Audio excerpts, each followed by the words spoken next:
Salut Geoffrey. Hello Jocelyn. Dis-moi, il y a un peu plus d'un an et demi, on a lancé un livre blanc sur les chatbots qui a plutôt pas mal marché. Pourquoi est-ce qu'on en ressort un aujourd'hui? Alors c'était un best-seller ce livre blanc, il a été téléchargé près de 3000 fois, on l'a édité à 2000 exemplaires.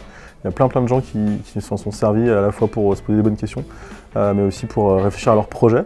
Et puis on a aussi envie de raconter ce qu'on percevait de ce sujet avec du recul et de le partager du coup avec nos followers divers et variés à partir de ce moment-là. Voilà. Donc très simplement redonner un peu de perspective sur ce sujet qui nous interpelle tous les jours.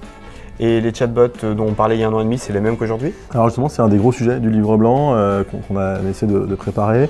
C'est-à-dire on est passé d'une période plutôt un peu d'expérimentation à une logique d'industrialisation. On se demandait comment est-ce que ça allait évoluer. Aujourd'hui, on voit bien les différentes typologies de bots qui peuvent sortir et que ça devient des vrais projets industriels intégrés au parcours client. Et c'est comme ça en fait qu'on a essayé de travailler sur ce livre blanc pour rentrer dans le dur sur comment on fait une vraie stratégie chatbot versus un achievement marketing. Et est-ce que la famille des chatbots s'est agrandie?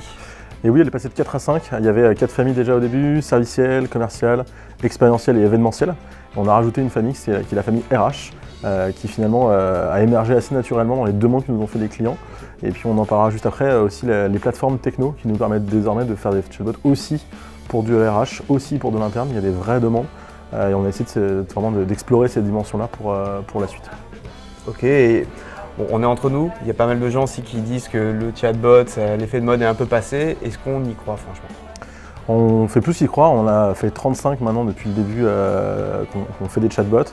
Ils sont de plus en plus matures, parce qu'on dit tout à l'heure, on rajoute du NLP, on rajoute de la médiatisation, on rajoute le fait que ça s'intègre vraiment dans une stratégie de communication globale. Donc on y croit de plus en plus. Ce que tu fais au planning stratégique permet aussi d'aller chercher des bons insights sur à quoi ils peuvent servir, donc ça c'est vraiment intéressant. Et on y croit aussi de plus en plus justement parce qu'ils peuvent s'intégrer à plein d'univers et qu'on a aussi des résultats maintenant.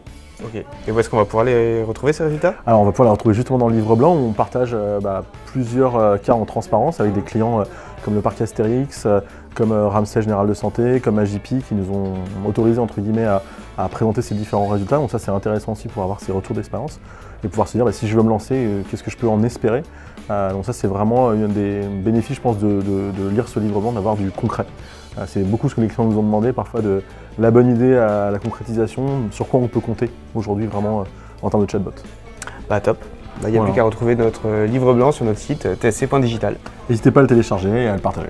Merci.